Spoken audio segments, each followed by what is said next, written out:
ಪರಿಷ್ಕರಿಸಲು ದಿನಾಂಕ 19/11/2022ರಂದು 7ನೇ ರಾಜ್ಯ ವೇತನ ಆಯೋಗವನ್ನು ರಚಿಸಲಾಗಿತ್ತು.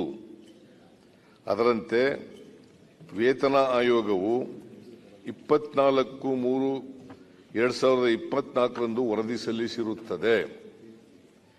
7ನೇ ರಾಜ್ಯ ವೇತನ ಆಯೋಗದ ಶಿಫಾರಸಿನಂತೆ ಸರ್ಕಾರಿ ನೌಕರರ ವೇತನ ಸಂಬಂಧಿತ ಭತ್ಯೆ ಪಿಂಚಣಿಯನ್ನು ದಿನಾಂಕ 1/7/2022ರಿಂದ ಅನ್ವಯವಾಗುವಂತೆ ಪರಿಷ್ಕರಿಸಿ ದಿನಾಂಕ 1/8/2024ರಿಂದ ಅನುಷ್ಠಾನಗೊಳಿಸಲು ದಿನಾಂಕ 15/7/2024 ಸಚಿವ ಸಂಪುಟ ಸಭೆಯಲ್ಲಿ ತೀರ್ಮಾನಿಸಲಾಗಿರುತ್ತದೆ.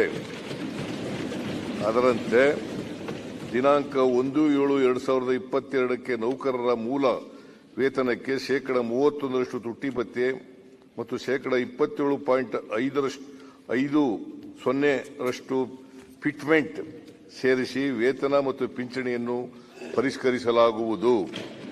ಇದರಿಂದ ನೌಕರರ ಮೂಲ ವೇತನ ಮತ್ತು ಪಿಂಚಣಿಯಲ್ಲಿ ಶೇಕಡಾ 58.50% ಹೆಚ್ಚಳವಾಗುತ್ತದೆ.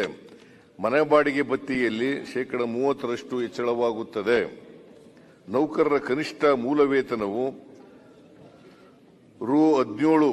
17,000ದಿಂದ ರೂ. 27,000ಕ್ಕೆ, ಗರಿಷ್ಠ ವೇತನವು ರೂ. 1,50,600ರಿಂದ 2,40,200 ಪರಿಷ್ಕರಣೆಯಾಗುತ್ತದೆ. ನೌಕರರ ಕನಿಷ್ಠ ಪಿಂಚಣಿಯು 8,500ರಿಂದ 13,500ಕ್ಕೆ ಮತ್ತು ಗರಿಷ್ಠ ಪಿಂಚಣಿಯು 75,300ರಿಂದ 1,20,600ಕ್ಕೆ ಪರಿಷ್ಕರಣೆಗೊಳ್ಳುತ್ತದೆ. ಈ ಪರಿಷ್ಕರಣೆಯು ಅನುದಾನಿತ ಶಿಕ್ಷಣ ಸಂಸ್ಥೆ ಮತ್ತು ಸ್ಥಳೀಯ ಸಂಸ್ಥೆಗಳ ನೌಕರರು, ವಿಶ್ವವಿದ್ಯಾನಿಲಯಗಳ ಬೋಧಕೇತರ ಸಿಬ್ಬಂದಿಗಳಿಗೆ ಅನ್ವಯವಾಗುತ್ತದೆ. ನೌಕರರ ವೇತನ ಪರಿಷ್ಕರಣೆಯಿಂದ ರಾಜ್ಯ ಸರ್ಕಾರಕ್ಕೆ ವಾರ್ಷಿಕ 20,208 ಕೋಟಿಗಳಷ್ಟು ಹೆಚ್ಚುವರಿ ವೆಚ್ಚ ಉಂಟಾಗುತ್ತದೆ. ಈ ಹೆಚ್ಚುವರಿ ವೆಚ್ಚಕ್ಕೆ 2024-25 ಆಯವ್ಯಯದಲ್ಲಿ ಅಗತ್ಯ ಅನುದಾನವನ್ನು ಮೀಸಲಿಡಲಾಗಿದೆ. ಇದು ಯೋಜನೆ ಆಯೋಗನ 7th ಪೇ ಕಮಿಷನ್ ಅದನ್ನು ಜಾರಿ ಮಾಡಲಿಕ್ಕೆ ನಿನ್ನೆ ಒಪ್ಕೊಂಡಿದ್ದೀವಿ. ಅದು 1/8ರಿಂದ ಜಾರಿಗೆ ಬರ್ತದೆ.